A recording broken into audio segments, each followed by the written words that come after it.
you said, something's not working in the back end. I don't like this. I need more freedom, whatever that might be. And you sought help. So you did lean into your zone of genius when you kind of went that route to bring on your OBMs. So I always think kind of leading with that mentality is a good place for coaches, for service providers to really kind of start from, because I think it really sets the stage for them to say, you know what? Yeah, my operations were probably a hot mess express, but that's okay. Welcome to the Ready Set Coach podcast, the podcast for coaches by coaches, just like our community. We're here for real talk on what it takes to thrive in the coaching world, plus an exclusive behind the scenes look at coaches making it happen. Are you ready, Lex? I'm Set M. Let's coach. Hi, Erica. Welcome to the Ready Set Coach podcast. Well, hello. Thank you for having me. Thanks for joining us, my co-host today. It's always kind of weird to start a podcast that you have a co-host, and I kind of feel like I'm cheating on her a little bit when I bring in a new co-host. Well, hopefully Lexi will still be your co-host after my episode. Who knows? Maybe this is an audition. You don't even know it. Maybe I'm there to replace Lexi. Oh my TBD. God, she listens to these. Lexi, we're not replacing you. We love you so much. This is very true. This is very true. Of the dynamic. Well, Erica, I'm so excited to tell your story and to dig into who you are and get into some tactical weeds today. But first and foremost, Erica Farrell, can you tell us a little bit about who you are and what inspired you to leave the corporate project management world to then become a business operations coach? Yes, quite the journey. I thought you'd better ask.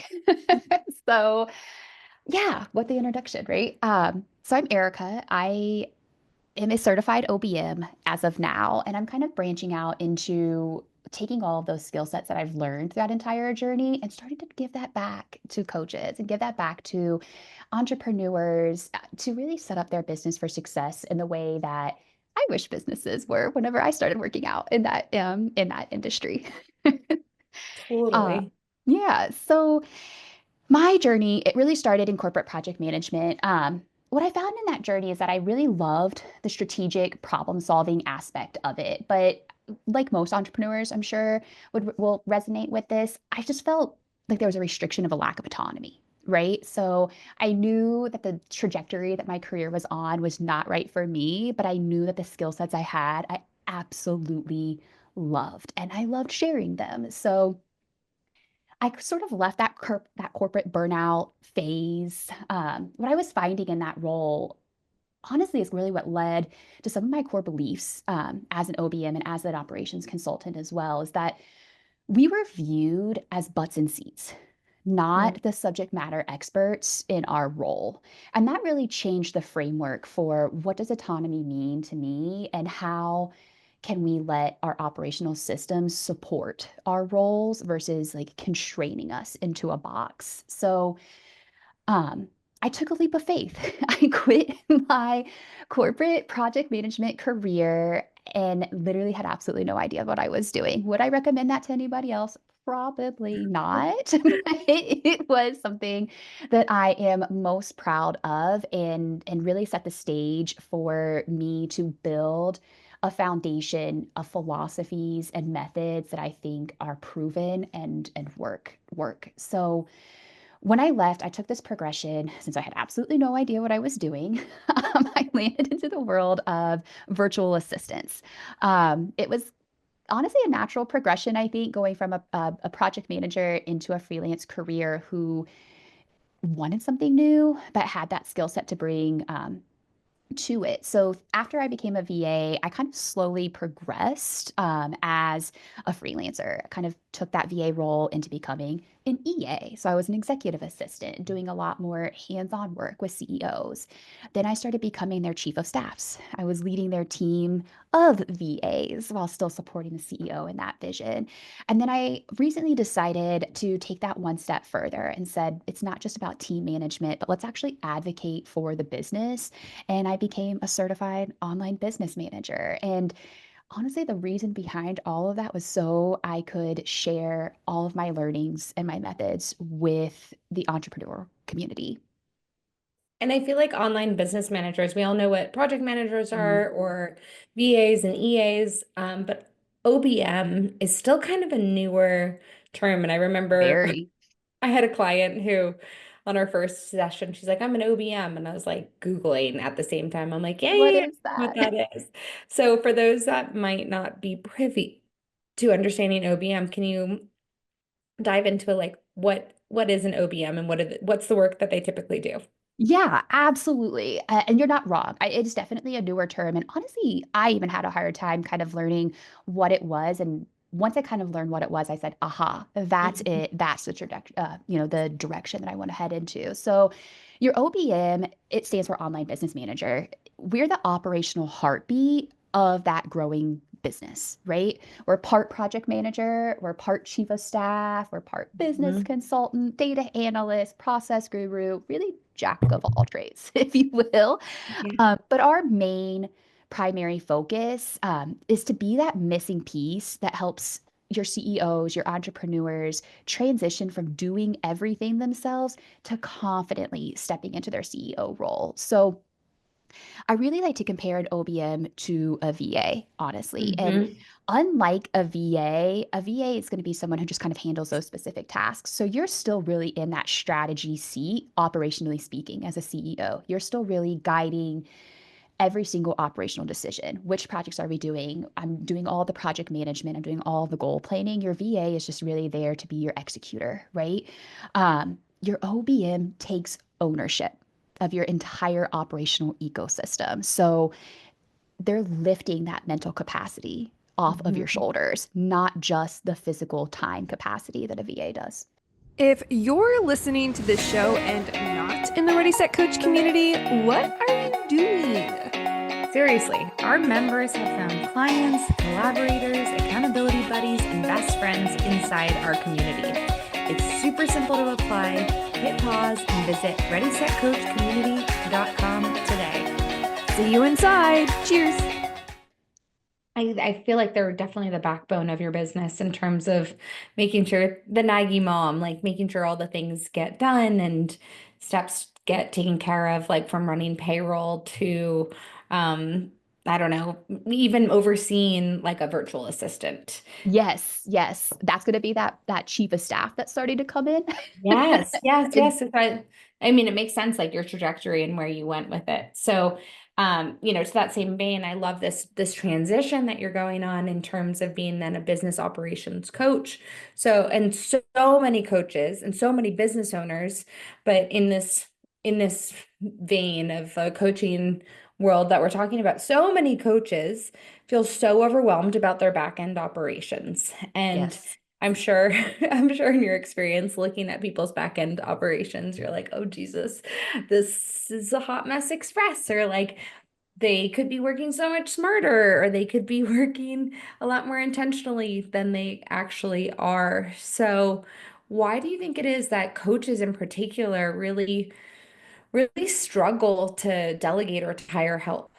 Yeah, for sure. And I definitely think kind of leading off with the notion, number one, every single person I meet, the first Mhm. thing they say is, please don't judge my operational back end. And the first thing is, why would I? It's not your zone of genius, Yeah. right? It's your OBM zone of genius. It's not yours, but you made the right decision to seek out that help. You said, something's not working in the back end. I don't like this. I need more freedom, whatever that might be. And you sought help. So you did lean into your zone of genius when you kind of went that route to bring on your OBMs. So I always think kind of leading with that mentality is a good place for coaches, for service providers to really kind of start from, because I think it really sets the stage for them to say, you know what?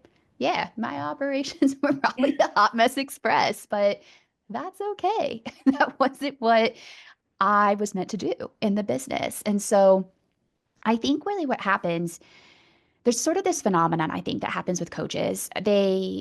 You become a coach and then all of a sudden your business grows, right? You're Yeah. thriving, you're bringing on clients. Well, now you're a finance manager. Now you're a marketing manager.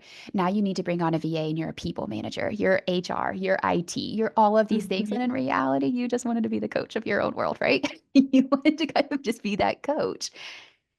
I was going to say, I think that's like the big thing right there is the coaches are like, I'm really good at coaching and that's what I want to focus on. I don't want to, as you mentioned, Exactly. be all these other things. Yeah.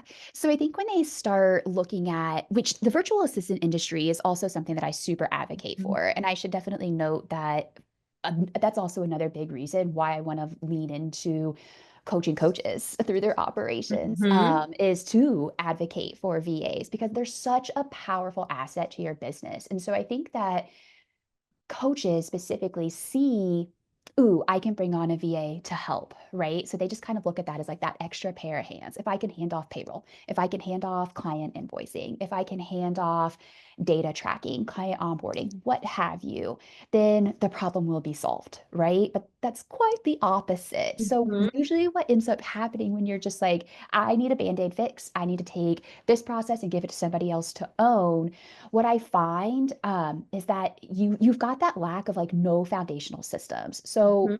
here's your common scenario. Your VA is onboarding, you're kicking off day one, and they're gonna say, how do you do this?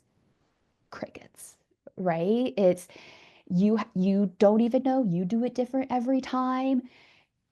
How is your VA going to know? And I always kind of tell folks a really good VA is going to figure it out. Trust and Yeah. believe that. So, will they figure all those things out? They sure will. Your VA will eventually get there. But what is that costing you to get them there, Yeah. right? You're spending money paying them to dig around, to pop the hood of your business and to dig around, to find all those files, to find the processes, to send something to you to review 15 different times only for you to kind of say no and just say screw it, I'll do it myself. Oh, yep. There's Speaking to my soul. exactly right. And again, it's because that really wasn't your zone of genius, right? Mhm. Your zone of genius is still kind of focused on that vision and that goal of where you want to take Yeah. your business. It isn't focused on being the people manager. It isn't focused on being the operational manager. So that's usually typically what I find is that there's just no foundation to build on. A lot of people might have a couple of SOPs. Maybe it's all in their head as well. It's not documented. And so really working with coaches, that's the first kind of key step is let's set the foundation, right? And it's the same thing with your house. You're not going to decorate it or hire a designer until the foundation's built.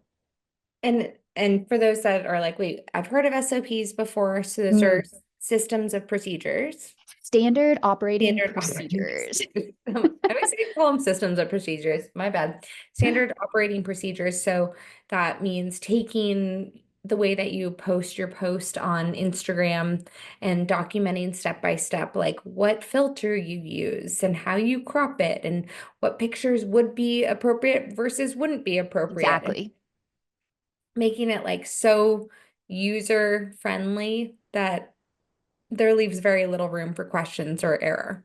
Yeah, that's exactly correct, right? And so then when we think about, okay, so what's the benefit of having this SOP besides they're going to do it the same way that I do it every single time? We're getting back to that autonomy that you sought out in your role. We're getting back to the freedom that you sought out because you're no longer answering all the different emails. Where do you want me to post this? What time is it scheduled? Well, hang on. I saw two different brand guides in the Google Drive. Am I supposed to use Canva or do you want me to use Adobe, right? Like you're no longer fielding all of those questions. You're taking that SOP and you're saying, here's a turnkey training guide. And your VA is going to be able to kind of walk right on through that entire SOP and hand off a deliverable for you to, review or just kind of roll with on their own time as well. So you're not only giving yourself the freedom and the autonomy to be in your position, but you're doing the same thing for them. And now we're building upon that foundation of creating a lasting relationship between yourself and your VA.